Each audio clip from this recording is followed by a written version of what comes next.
صاحب استقلال. روزا با 5 زبان برنامه‌های تاجیکستان سرزمین تشخص‌های کارزاری ننگ و ناموسی پیشرفت و ترقیات و فتح و نصرت ملت تاجیک ملت فرهنگی حمایت مردمان و ثبات مهمترین امکانات در 4 فصل سال برای سیر و سیاحت، صنعتی و کشاورزی آزمون‌های جمهوریوی، راهنمای جامعه خانه امید وطن تاجیکان محبوب دنیا. ما تاجیکستانی آزاد و صاحب اختیار.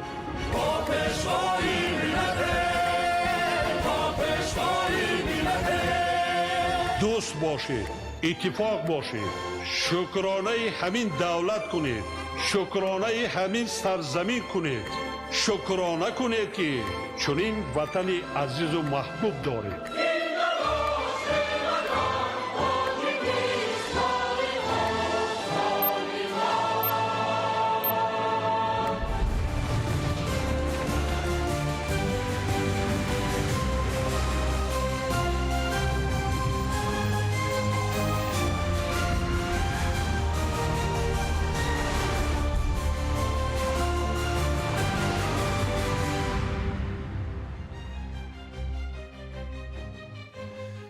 ассалому алайкум бинандаҳои гиромӣ, барномаи иттилоотии ахборро аз телевизиони тоҷикистон бо тозатарин хабару гузоришҳо манзури шумо менамоем.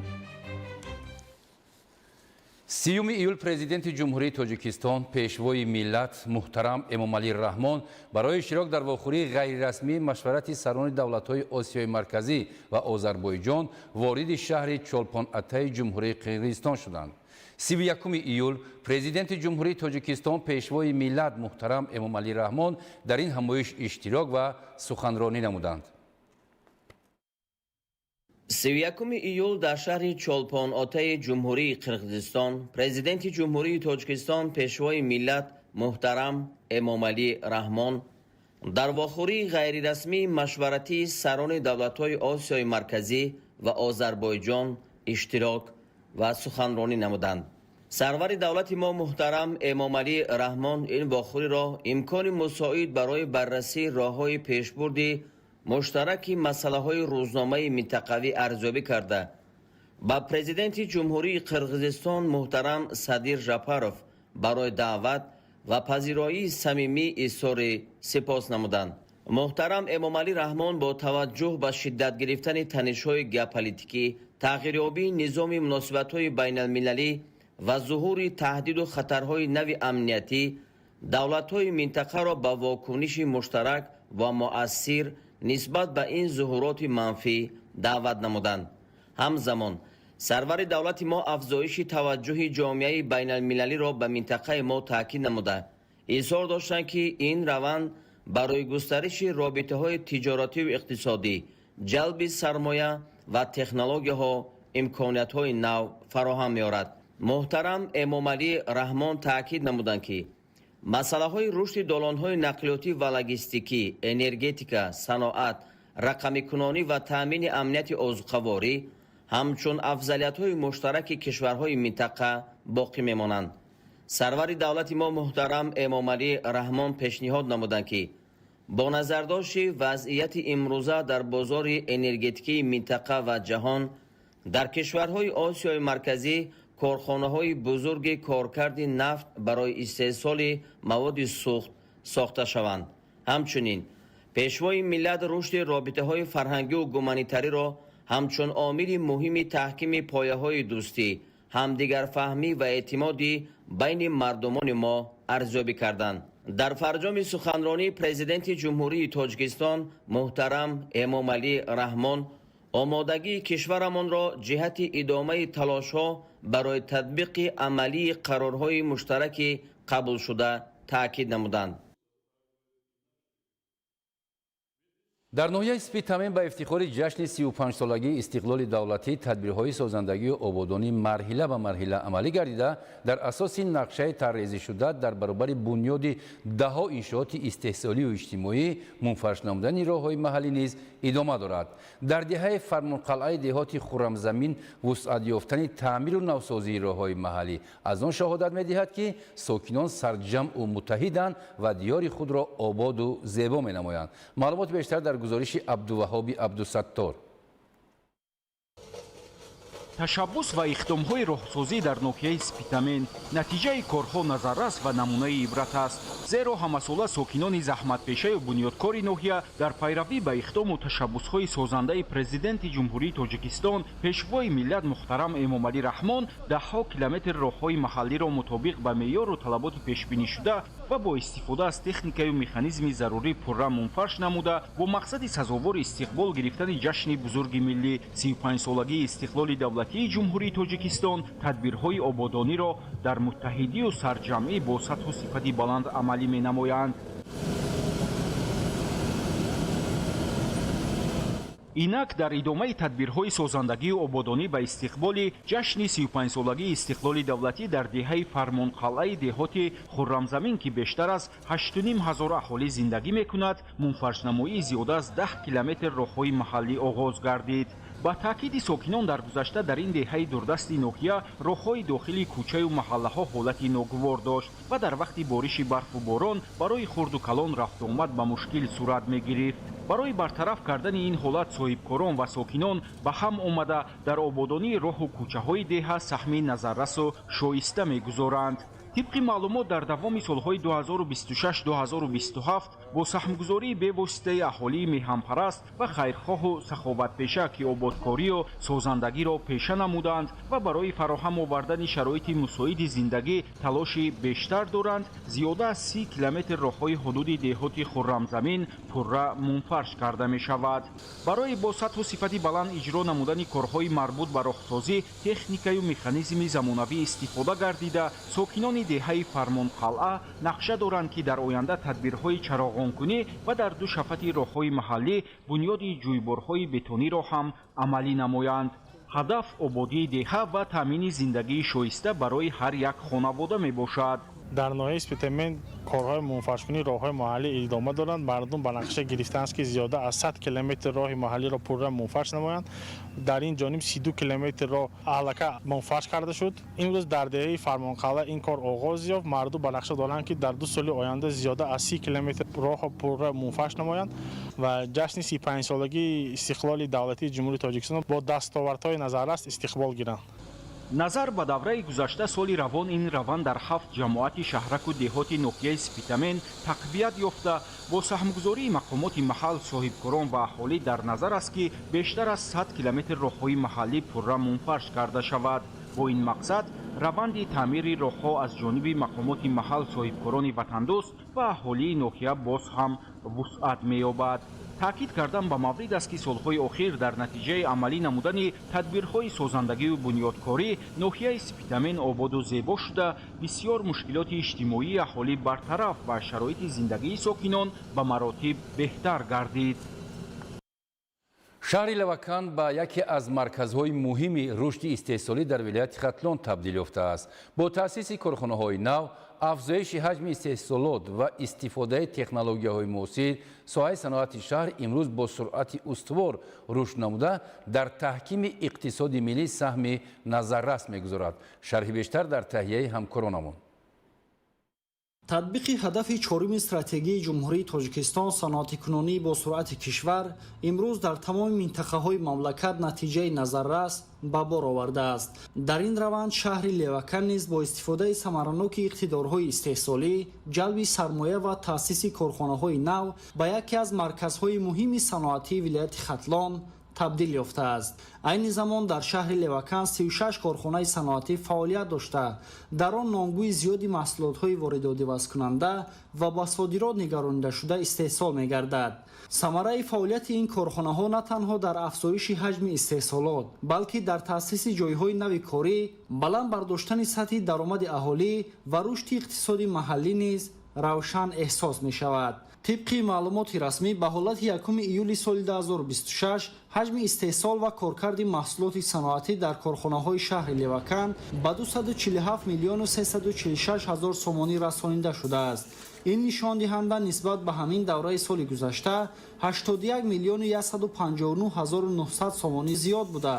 سرعت افزایش 142% را تشکیل می‌دهد. این دستاورد از آن شهادت می‌دهد که اقتدار استحصالی شهر ثمراناک استفاده گردیده کارخانه‌ها فعالیت خود را مطابق به طلبات بازار و برنامه دولتی رشد صنعت گسترش می‌دهند. قید نمودن ضرور است که در دوره حساباتی 13 کارخانه صنعتی حجم استحصال محصولات را نسبت سال گذشته زیاد نمودند. وابسته به جشن 35 سالگی استقلالیت دولتی جمهوری تاجیکستان یک چند کارخانه و کارگاه‌های صنعتی نیز به استفاده داده خواهد شد. در برابر افزایش حجم استحصالات در شهر لوکان، بنیاد و از نوسازی یک قطار کارخانه‌های نوی صنعتی نیز با سرعت بلند ادامه دارد. مسئولین شهر با مقصد سزاوار استقبال گرفتن جشن 35 سالگی استقلال دولتی جمهوری تاجیکستان تصمیم گرفتند که یک چند کارخانه‌های نوی استحصالی را به استفاده دهند. این اقدام برای باز هم زیاد نمودن حجم استحصال محصولات رقابت‌پذیر، فراهم آوردن جایهای نوی کاری و جلب متخصصان محلی زمینه مساعد فراهم می‌سازد. کارخانه ما یک سال است کار و فعالیت کرده ایستاده است. ما در یک شبانه روز زیاده از 50-60 هزار کشت پخته استحصال می‌نماییم که در یک ماه زیاده از 1,300,000-1,400,000 می‌باشد. کارخانه‌های صنعتی شهر امروز در استحصال محصولات گوناگون از جمله محصولات ساختمانی، کیمیاوی، خوراکباری و دیگر نمودهای محصولات صنعتی سهم ارزنده گذاشته در تامین بازار داخلی و افزایش امکانیت‌های صادراتی مملکت نقشی مهم دارند. با راه‌اندازی تکنولوژی‌های معاصر، بلند برداشتن صفت محصولات و استفاده ثمراناک اقتدارهای موجوده، امکانیت‌های رشد منبعده ساحه باز هم وسیع می‌گردند. رشد با سرعت ساحه صنعت در شهر لوکان سهم شهر را در عملی سازی هدف استراتژی صنعت کنونی با سرعت مملکت باز هم بیشتر نموده برای تحکیم اقتدار اقتصادی جمهوری تاجیکستان زمینه استوار فراهم می‌آورد. محمد رجب عبدالله‌زاده، ظهورالدین محمودزاده، شهر لوکان، اخبار. در شهر بختر در دایره قبول قطعنامه 10 ساله بین المللی تحکیم صلح برای نسل‌های آینده سال‌های 2027-2036 از جانب مجمع عمومی سازمان ملل متحد همایش علمی عملی برگزار گردید. در همایش وابسته به اهمیت تشبث نو جمهوری تاجیکستان در تحکیم صلح و ثبات و همکاری‌های بین المللی اندیشه‌رانی صورت گرفت. گزارش در این خصوص. در شهر بختر با تشبث مقامات اجرایی حاکمیت دولتی ولایت ختلان بخشیده به قبول قطعنامه 10 ساله بین المللی اوید به تحکیم صلح برای نسل‌های آینده سال‌های 2027-2036 از جانب مجمع عمومی سازمان ملل متحد همایش علمی عملی دایر گردید.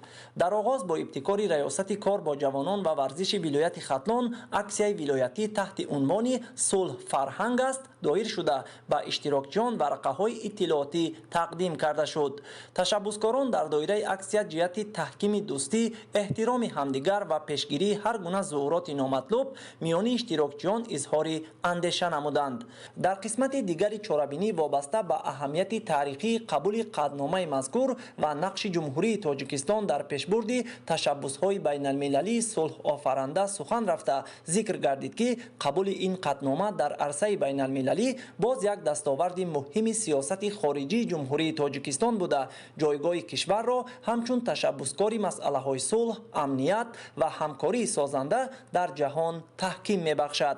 ضمن معروضه‌ها مسئله‌های تشکل فرهنگ صلح، تحکیم ارزش‌های شهروندی و نقش جوانان در تطبیق هدف‌های 10 ساله بین المللی عاید به تحکیم صلح برای نسل‌های آینده سال‌های 2027-2036 مورد تحلیل قرار گرفت. ذکر شد که در شرایط معاصر مسئله تامین صلح و امنیت بین المللی به یکی از مسئله‌های مهمترین روزنامه جهانی تبدیل یافته است و قبول قطعنامه مذکور با پیشنهاد جانب تاجیکستان دلیل رفشن اعتراف سیاست صلحجویانه سازنده و تشبثکارانه جمهوری تاجیکستان در عرصه بین المللی می باشد. محض تجربه موفق صلح آفری تاجیکستان با راهبری پیشوای ملت محترم امامعلی رحمان به کشور ما امکان داد که امروز در پیشبرد روزنامه بین المللی عاید به مسئله های صلح، امنیت و رشد استوار نقش فعال و تشبثکار داشته باشد. моҳияти аслии қатнома дар он аст ки сулҳ на танҳо ҳамчун набудани ҷанг балки ҳамчун фарҳанг масъулият эҳтиром ба шаъну шарафи инсон таъмин намудани адолат ва имкониятҳои баробар барои ҳамаи инсоният яъне дар маҷмӯъ шароити мусоид барои зиндагии арзанда ва рушди ҳамаҷонибаи инсон арзёбӣ мегардад.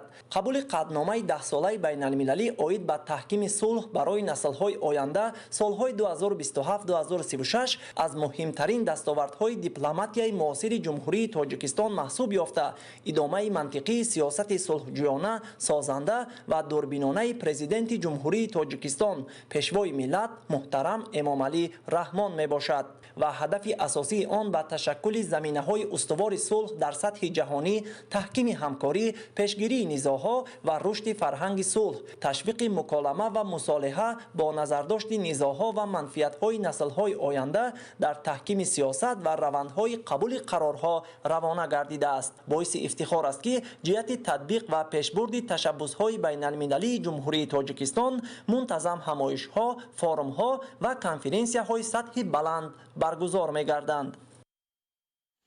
ноҳияи тоҷикобод давоми солҳои соҳиби истиқлолӣ ба дастовардҳои назаррас ноил гардида даҳо иншооти дорои аҳамияти иқтисодию иҷтимоӣ мавриди истифода қарор дода шуд. имрӯзҳо дар доираи омодагиҳо ба ҷашни 35-солагии истиқлоли давлатӣ корҳои ободониву созандагӣ дар тамоми ҷамоатҳои ноҳия вусъати тоза касб намуданд. гузориш дар ин хусус. дар даврони 35 соли истиқлолияти давлатии ҷумҳурии Тоҷикистон бо роҳандозии сиёсати созандаву бунёдкоронаи ҳукумати мамлакат дар тамоми гӯшаву канори кишвар аз ҷумла ноҳияҳои кӯҳистон рушди инфраструктур, беҳтар гардидани сатҳи хизматрасонӣ ва пешрафти бахшҳои гуногуни иқтисоди миллӣ таъмин гардидааст. ноҳияи тоҷикобод низ дар ин радиф таи солҳои соҳибистиқлолӣ ба дастовардҳои назаррас ноил гардида даҳо иншооти дорои аҳамияти иқтисодиву иҷтимоӣ мавриди истифода қарор дода шудаанд. сокинони деҳаи нӯшори болои ҷамоати деҳоти нӯшор бо рӯҳияи баланди ватандӯстӣ ба ҳашарҳои дастаҷамона баромада роҳҳои маҳаллиро ҳамвору обод намуда ҳамзамон панелҳои офтобиро насб мекунанд. ҳадаф аз ин иқдомҳо боз ҳам зеботар намудани симои деҳа ва истиқболи арзандаи ҷашни миллӣ мебошад. ҳамзамон дар деҳоти ширинчашма бо саҳми соҳибкорон, шахсони саховатпеша ва дастгирии сокинон сохтмони бинои дуошонаи кӯдакистон барои 40 нафар кӯдак идома дорад. дар деҳоти фатҳобод низ корҳои созандагӣ бо суръат идома доранд. бо дастгирии мақомоти иҷроии ҳокимияти давлатии ноҳия ва саҳми сокинон сохтмони бинои сеошонаи муассисаи таҳсилоти миёнаи умумӣ рақами 2 барои 160 ҷойи нишаст дар 2 баст оғоз гардидааст. طبق نقشه انشاءات مذکور تا آغاز سال نو تحصیل مورد استفاده قرار داده می شود. ساکنان محلی همه روزه در کارهای ساختمانی و آلانه اشتراک نموده برای هر چیز زودتر به انجام رسیدن این مؤسسه تعلیمی سهم خود را میگذارند. با گفته آنها فراهم آوردن شرایط بهتر تعلیم برای نسل نورس یکی از مهمترین هدفهای جامعه به حساب می رود. نتیجه چنین تدبیرهای سازندگی نشان می دهد که در ناحیه تاجیک‌آباد روند رشد اجتماعی و اقتصادی پیوسته تقویت یافته. ساکنان با استفاده از فضای صلح و ثبات و امکانات‌های دوران صاحب استقلالی برای آبادانی دیار و بهتر نمودن سطح زندگی خود سهم ارزنده می‌گذارند. کارمندان ریاست اگنتی نظارت دولتی انرژتیکی نزد پرزیدنت جمهوری تاجیکستان در شهر خوجند با مقصد تامین آمادگی همه‌جانبه به موسم تیرمو زمستانی سال‌های 2026-2027 در شبکه‌های برقی شهر بوستان معاینه تکنیکی انجام دادند. گزارش محمود احمدزاده و دلشاد یوسفی. کارمندان ریاست اگنتی نظارت دولتی انرژتیکی نزد پرزیدنت جمهوری تاجیکستان در شهر خوجند استفاده عاقلانه و ثمرناک نیروی برق را هدف اساسی فعالیت خود قرار داده از آغاز سال تا این مدت در بیش از 70 انشاءات شبکه‌های برق تشکیلات اداره‌ها معاینه تکنیکی گذرانیدند. این روزها از طرف مهندسان کارمندان تکنیکی شبکه‌های برق شهر بوستان بهر اجرای 3 بند نقشه چهاربینی‌های پیش‌بینی شده جهت آمادگی به دوره تیرماه و زمستان سال‌های 2026-2027 که در آن تعمیر دستگاه و تجهیزات برقی، زیرایستگاه‌های آفتابرویه، یومگان و یک زیرایستگاه دیگر میباشد، حالت کار تجهیزات تقسیمات، انتقال برق و مشتریان را سنجیده در حالت موجود بودن مشکلات تکنیکی تجهیزات نو وصل می‌نمایند. در شبکه‌های برق شهر بوستان موافق نقشه چهاربینی 3 بند تصدیق کرده شده است که از این 3 بند یک بندش با پورگی اجرا شد. در زیرایستگاه برقی آفتابرویه 2 چشمک از وصلک روغنی به وصلک‌های واکومی وصل کرده شده. лозим мо барои кофтани хати кабели қитъаи обтаминкунии шаҳр ки зиёда аз 1000 метрша иваз мекунем. дар шаҳри Бӯстон 15 000 муштариён аз нерӯи барқ истифода мебаранд. дар ин давра иҷрои корҳо ва назорати кормандони раёсати агентӣ дар шаҳри Хуҷанд ва Бӯстон додани дастур ва пешниҳод оид ба рафъи камбудиҳо ба масъулин баҳри омодагии саривақтӣ ба фасли тирамоҳу зимистон, бехатарии иншооти энергетикӣ, пайвасти дурусти ноқилҳои барқӣ, пешгирӣ аз садамаҳои эҳтимолӣ ва таъмини мунтазами истифодабарандагони нерӯи барқ мебошад. зеро дар фасли тирамоҳу зимистон талабот ба нерӯи барқ афзоиш ёфта. дар вақти серборӣ фаъолияти доимии биноҳои корӣ, ташкилоту муассисаҳо, корхонаҳои саноатӣ ки аз нерӯи барқ вобастагии калон доранд бемушкилӣ сурат гирад.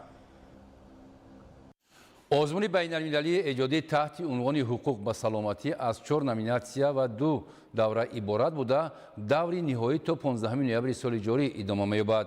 дар шаҳри Душанбе вобаста ба таъсиси комиссия ва ташкили ҳайати ҳакамон барои озмун ҳамоиш доир гардид. гузориш дар ин хусус.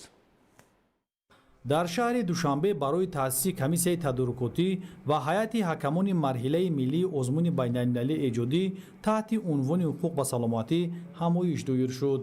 дар ҳамоиш кормандони вазорати тандурустӣ ва ҳифзи иҷтимоии аҳолии ҷумҳурии Тоҷикистон, намояндагони ваколатдор оид ба ҳуқуқи инсон ва вазорату идораҳои дахлдор иштирок намуданд.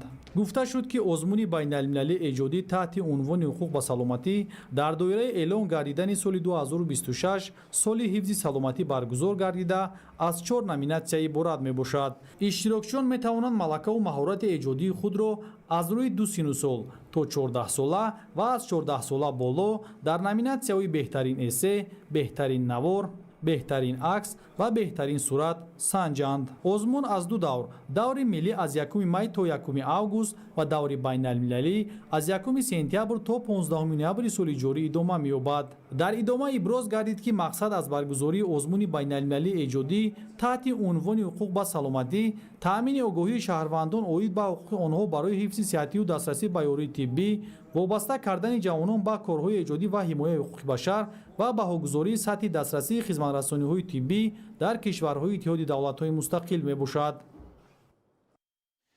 яке аз дастовардҳои назарраси соҳаи маориф ва илми ҷумҳурии Тоҷикистон дар замони соҳиби истиқлолӣ таъсиси донишгоҳи давлатии молия ва иқтисоди Тоҷикистон мебошад ки дар он омодасозии мутахассисон аз рӯи самтҳои гуногуни соҳаи молия, бонкдорӣ, иқтисод, технологияҳои инноватсионию коммуникатсионӣ, зеҳни сунъӣ, иқтисоди сабз, фаъолияти гумрукӣ, андозбандӣ ва ҳуқуқи иқтисодӣ бо назардошти талаботи замони муосир ба роҳ монда шудааст.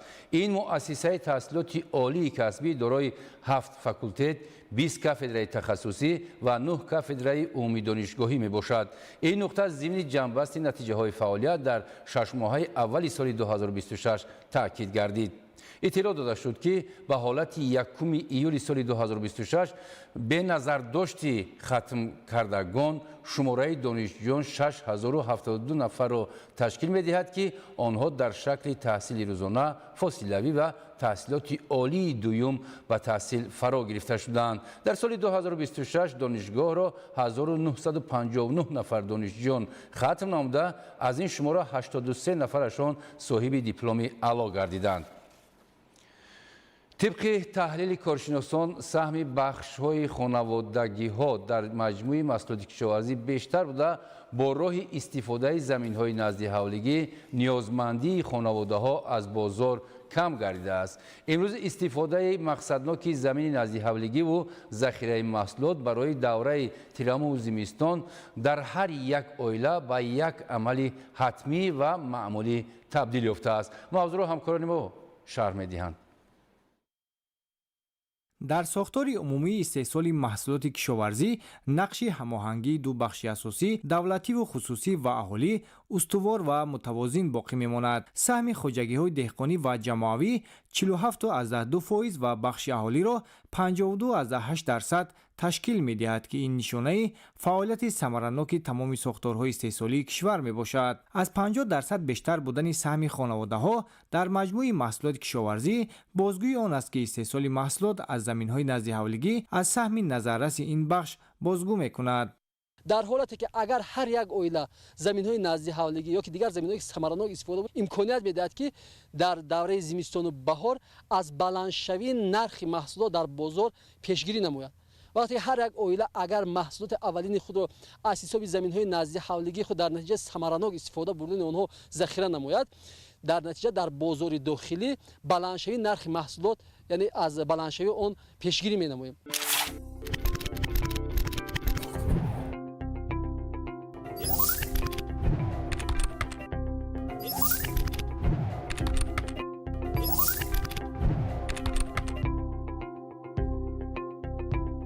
از مهنت صداقتمندانه و مناسبت دلسوزانه در این زمین‌ها دسترخوان ساکنان پرناز و نعمت گردیده سطح نیک و احوالیشان سال تا سال بهتر می‌گردد. از جهت حجم این زمین‌ها خرد می‌باشند ولی ساکنان با مهنت پیوسته حاصل خوب به دست آورده اهل خانواده را با محصولات خودی تامین نموده ایستادند. طبق حسابات سالانه زمین به حالت 1 ینوری سال 2026 میدان عمومی زمین‌های جمهوری تاجیکستان 14,137,907 گیکتار قطعه زمین را تشکیل داده، از آن 216,793 گیکتار زمین‌های نزد اولگی و 58,487 گیکتار زمین‌های خواجگی یا رسانی شخصی شهروندان میباشد. در شرایط امروزه استفاده پوره امکانات‌های زمین‌های نزد اولگی اهمیت مخصوص دارد.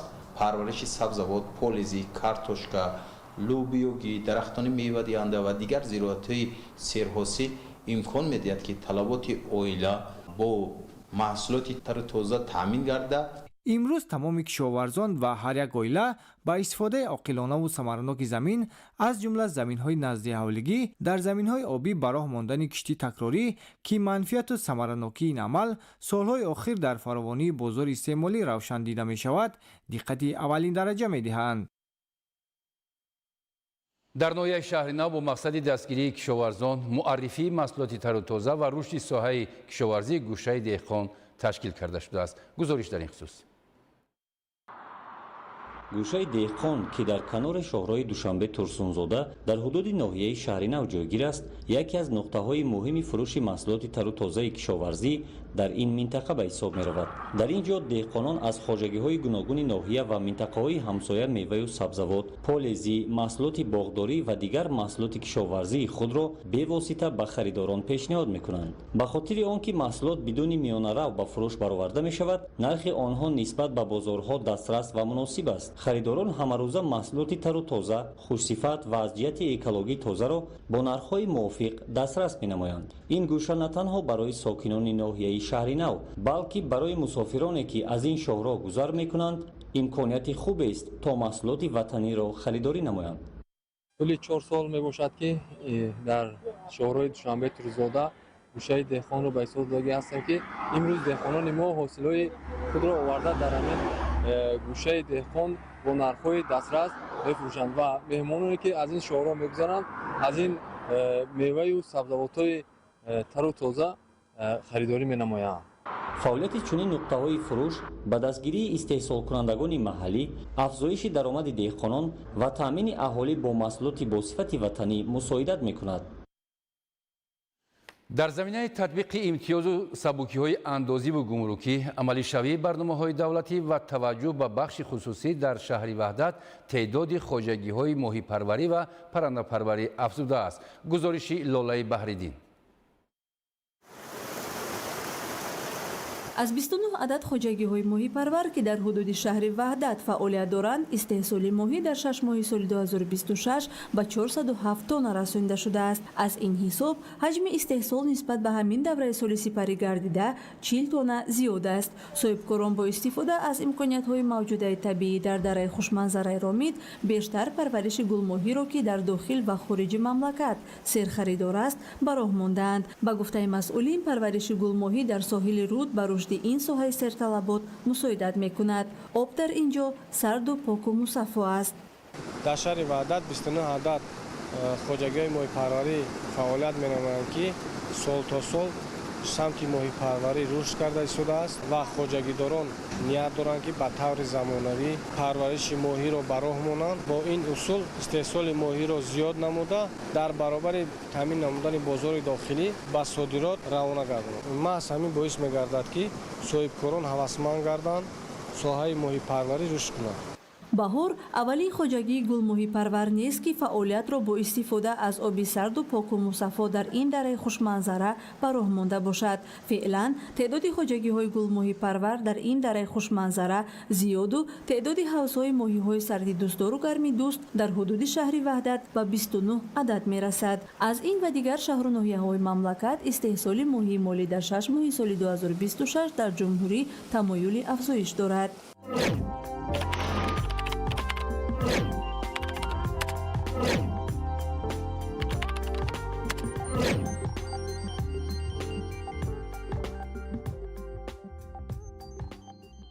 моҳипарварон мегӯянд пешниҳоди имтиёзҳо дар ин самт ба рушди боз ҳам бештари ин бахш сабаб гардидааст. имкониятҳои табиӣ дар шаҳри ваҳдат ба зиёд шудани хоҷагиҳои нави моҳипарвар ва аз ин ҳисоб афзудани ҳаҷми истеҳсол боис шудааст. афзудани масоҳати ҳавзҳои моҳипарварӣ дар шаҳри ваҳдат аз марҳила ба марҳила рушд ёфтани ин бахши сердаромад дарак медиҳад. ба ифтихори ҷашни 35-солагии истиқлоли давлатии ҷумҳурии Тоҷикистон дар шаҳри ваҳдат дар баробари пешравии соҳаи моҳипарварӣ, паррандапарварӣ низ дар ҳоли рушд аст. маҷмӯи фабрикаҳои паррандапарварӣ барои нигоҳ доштани устувории нархи тухму гӯшти парранда нигаронида шудаанд. дар 6 моҳи соли 2026 дар ҳама шаклҳои хоҷагидории шаҳри ваҳдат 102 миллиону 619 ҳазор дона тухм ва 4750 тонна гӯшти парранда истеҳсол шудааст. намояндагони бахши хусусӣ бо бархурдор гардидан аз имтиёзҳои солҳои охир пешниҳод гардида дар ғанӣ гардонидани бозори истеъмолӣ бо гӯшту тухми парранда нақши назаррас гузошта истодаанд. ин тадбирҳо имкон доданд ки шаҳри ваҳдат на танҳо эҳтиёҷоти худро бо тухм, гӯшти парранда ва моҳӣ таъмин кунад, балки ин маҳсулотро ба шаҳру ноҳияҳои атроф низ содирот намояд. рушди нишондиҳандаҳои соҳаҳои моҳипарварӣ ва паррандапарварӣ дар шаҳри ваҳдат натиҷаи татбиқи барномаҳои соҳавӣ, дастгириҳои давлатии истеҳсолкунандагон, парвариши зотҳои сермаҳсул ва ҷорӣ намудани технологияҳои муосир арзёбӣ мегардад. ноҳияи дарвоз бо такя ба иқтидори табиию кишоварзии худ сол ба сол ба рушди соҳаи агросаноатӣ таваҷҷӯҳи бештар зоҳир менамояд. рушди соҳаи чорводорӣ, паррандапарварӣ, занбури асалпарварӣ, боғдорӣ ва коркарди маҳсулоти ширӣ ба таъсиси ҷойҳои нави корӣ, баланд гардидани сатҳи зиндагии аҳолӣ ва таҳкими амнияти озуқаворӣ мусоидат мекунад.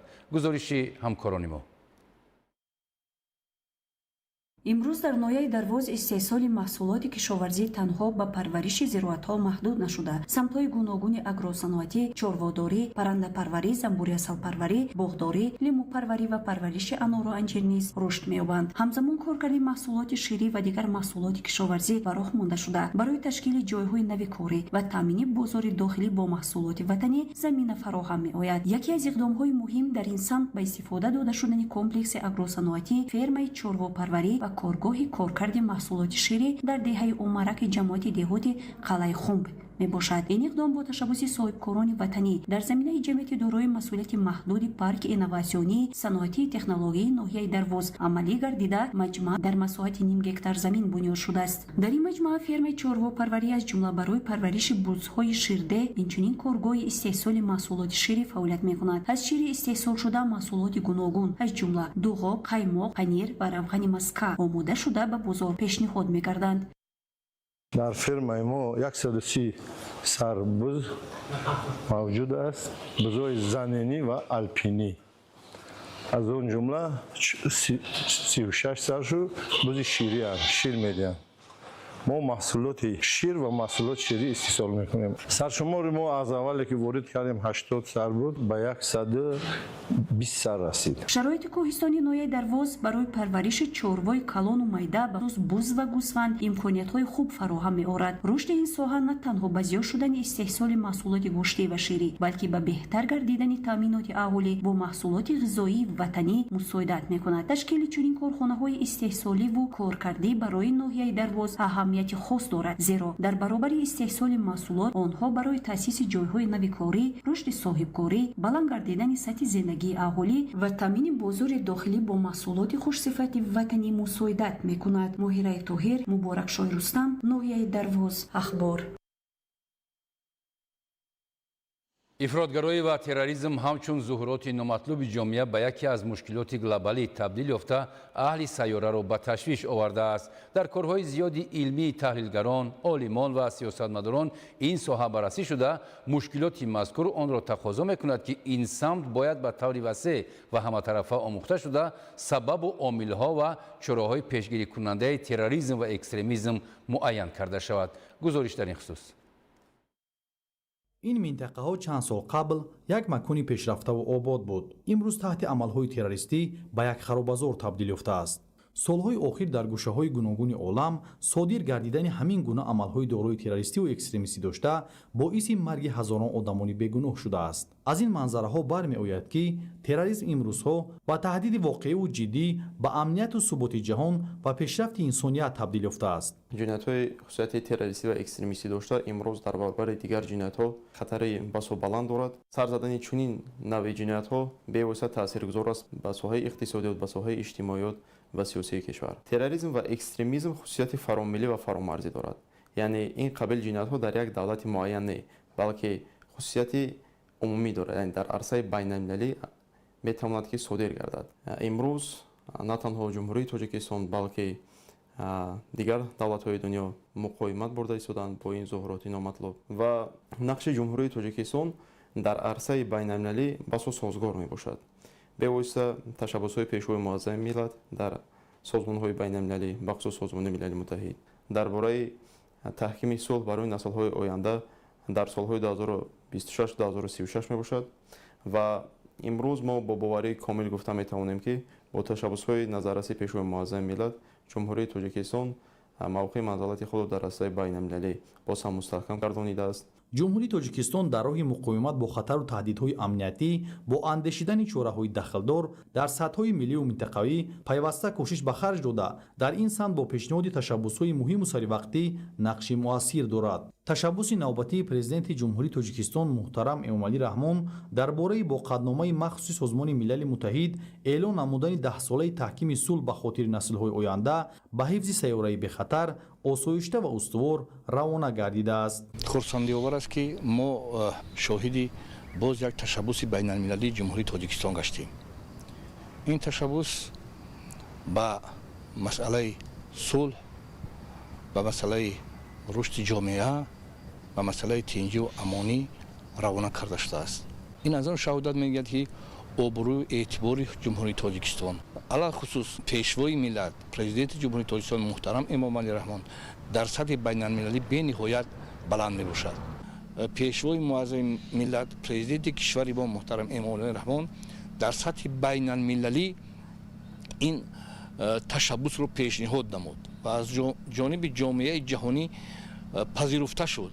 дар кураи замин низоъҳое ки пайдо мешаванд ба тамоми кишварҳо бевосита таъсири он мерасад. ин қадномаи қабул карда шуда як асосе мешавад, ки ба ҳамин такя карда, аз ҳамин асос гирифта кишварҳо метавонанд, ки ба якдигар муросо кунанд, ба якдигар сулҳ банданд ва дасти якдигарро гиранд. дар сиёсати давлатии ҷумҳурии Тоҷикистон сулҳу субот ҳамеша ҷойгоҳи меҳварӣ дорад.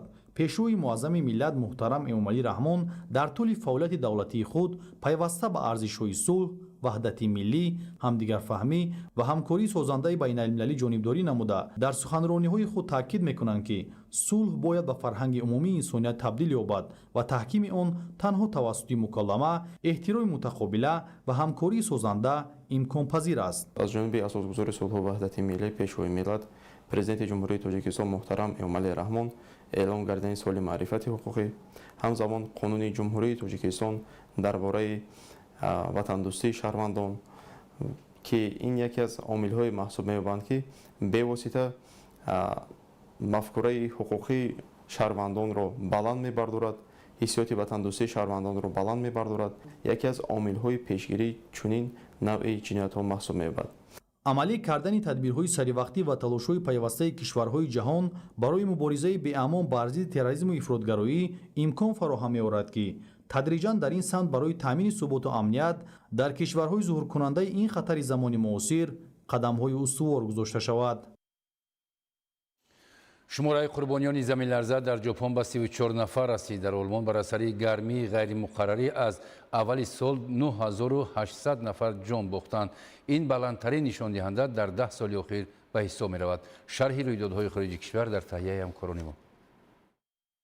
дар олмон бар асари гармии ғайримуқаррарӣ аз аввали сол 9800 нафар ҷон бохтанд. ин баландтарин нишондиҳанда дар 10 соли охир ба ҳисоб меравад. мувофиқи маълумоти мутахассисони институти роберт кох, авҷи фавт дар охири моҳи июн буд, вақте ки дар бисёр минтақаҳои кишвар сутунҳои термометр аз 40 дараҷа боло мерафтанд. одамони аз 75 сола боло аз ҳама осебпазир мебошанд. дар институт қайд карда мешавад ки сабаби асосии марги баланд омезиши гармии шадид ва бемориҳои музмин буд. сӯхторҳои азими ҷангал якчанд минтақаҳои сайёҳии туркияро фаро гирифтанд. дар як қатор ноҳияҳои истироҳатӣ наҷоти сокинон ва истироҳаткунандагон гузаронида мешавад. сӯхтор дар заминҳои кишоварзӣ ва ҷангалзорҳо дар натиҷаи шамоли шадид оташ зуд ба роҳи мошингарди фетҳии анталия наздик шуд ки барои бехатарӣ роҳ муваққатан баста шуд. дар ин ҳолат сӯхторҳо дар ноҳияҳои ғазипаш, кемер, коркутели, алания ва манавгат таҳти назорат гирифта шуданд. сӯхтори ҷангал дар ноҳияи дар хисари музофоти кӯтаҳия низ хомӯш карда мешавад. сабабҳои сӯхтор ҳанӯз муайян нашудаанд. шумораи қурбониёни заминларза дар префектураи кумамотои ҷопон ба 34 нафар расид. дар ин бора сарвазири кишвар Санаи Такаичи изҳор дошт. амалиёти ҷустуҷӯӣ ва наҷотдиҳӣ дар ҷанубу ғарби ҷазираи Кюсу то ҳол идома дорад. зиёда аз 50 000 манзил дар натиҷаи зилзила беоб, газ ва қувваи барқ монданд. гуфта мешавад ки дар минтақа роҳҳо ва пулҳо сахт осеб дидаанд. барои бартараф кардани оқибатҳо техникаҳои соҳавӣ ва ҳазорҳо низомиёну оташнишонҳо ҷалб карда шуданд. арзиши зарар ба иқтисодиёти кишвар бар асари офати табиӣ то ҳол муайян карда нашудааст. дар аврупо сӯхторҳои ҷангал идома доранд. беш аз 8000 нафар аз сокинон дар юнон ба ҷойҳои бехавф кӯчонида шуда дар паноҳгоҳҳои муваққатӣ ҷойгир карда шуданд. аз сабаби шамолҳои сахт оташ зуд ба минтақаҳои нав паҳн мешавад. вазъиятро гармии ғайримуқаррарӣ ва хушксолӣ мушкил месозад. амалиёти бартарафсозии сӯхторҳо дар ҷазира идома дорад. дар он зиёда аз 200 наҷотдиҳанда, даҳҳо адад техника ва авиатсия иштирок мекунанд. дар ҳамин ҳол дар фаронса ва испания мақомот режими фавқулоддаро тадриҷан сабук месозанд. бинобар иттилои расонаҳо аз оғози сӯхторҳои бузург тақрибан 360 000 нафар маҷбур шуданд ки хонаҳои худро тарк кунанд. пас аз паст шудани ҳарорати ҳаво дар минтақа, оташнишонҳо дар мубориза бо сӯхтор пешрафт карданд. шумораи қурбониёни зукоми эбола дар ҷумҳурии демократии Конго аз 1520 нафар афзуд. шумораи ҳолатҳои тасдиқшудаи сироядёбӣ бошад аз 3000 адад зиёд аст. тибқи маълумоти расмӣ сатҳи фавт 44%-ро ташкил медиҳад. дар 5 вилояти кишвар ки дар он ҷо минтақаҳои хуруҷи сироят ошкор карда шудаанд, табибон мубориза бо бемориро идома медиҳанд. созмони умумиҷаҳонии тандурустӣ то ҳол хатари панҷшавии вирусро дар минтақа баланд арзёбӣ мекунад. дар ҳамин ҳол ширкатҳои байналмилалии дорусозӣ ва ташкилотҳои илмӣ ваксинаи озмоишии зидди штамми вируси эболаи бундибугиёро барои озмоишҳои клиникӣ омода месозанд. мутахассисон бехатарии дору ва қобилияти онро барои ба вуҷуд овардани вокуниши иммунӣ месанҷанд. дар бандари думёти миср сӯхтор сар зад ба иттилои расонаҳои хабарӣ. дар натиҷа ду киштии барои нигаҳдорӣ ва коркарди гази моеъшудаи табиӣ истифодашаванда оташ гирифтанд.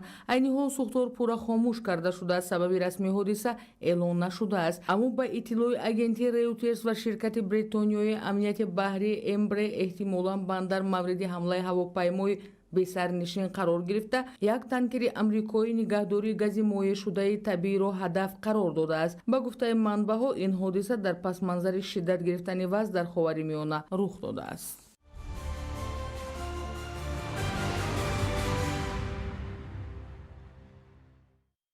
дар ноҳияи Мир Саид Алӣ Ҳамадонӣ таваҷҷӯҳ ба футбол тақвият ёфта, дастовардҳои варзишгарон низ афзоиш меёбанд. гузориш дар ин хусус.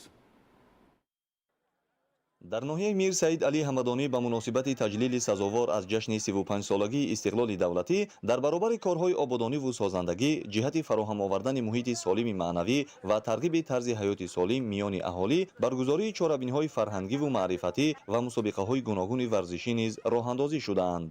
дар доираи нақшачорабиниҳои мақомоти иҷроияи ҳокимияти давлатии ноҳия ва бахши кор бо ҷавонон ва варзиш мусобиқаи футболи хурд ташкил гардид. ин тадбири варзишӣ 32 дастаи футболбозонро аз ҷамоатҳои деҳоти ноҳия ва шаҳру ноҳияҳои минтақаи кӯлоб ба ҳам овард.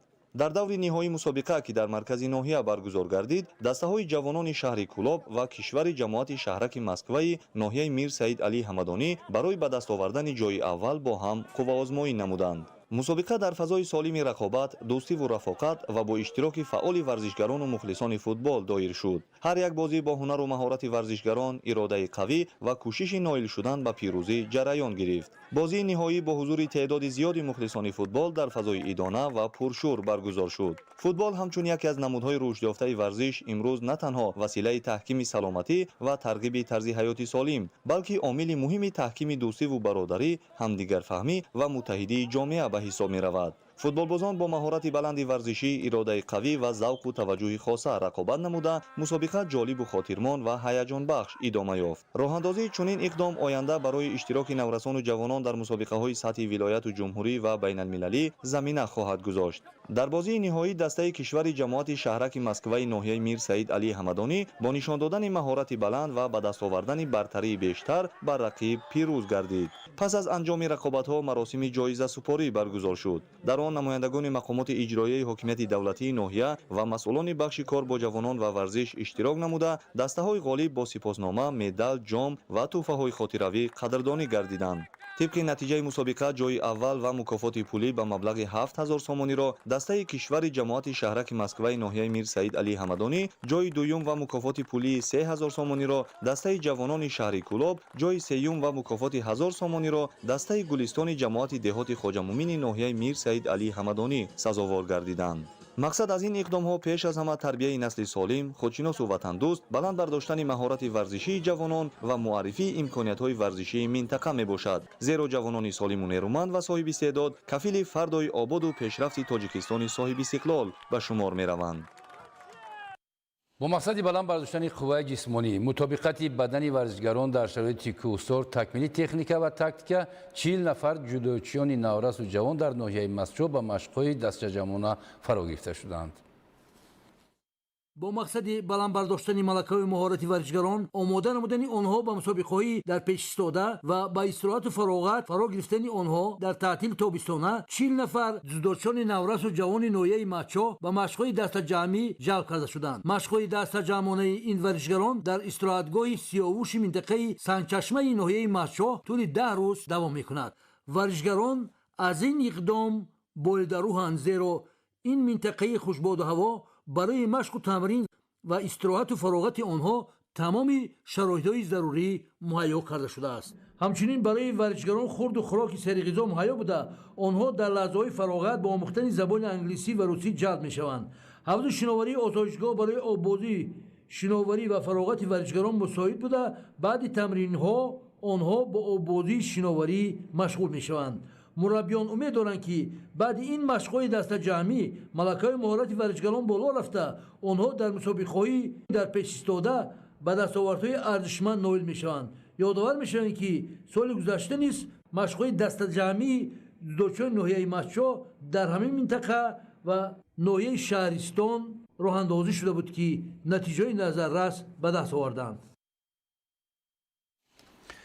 бинандагони гиромӣ, ин буд барномаи иттилоотии ахбор аз телевизиони Тоҷикистон. хайр, саломату хонаобод бошед.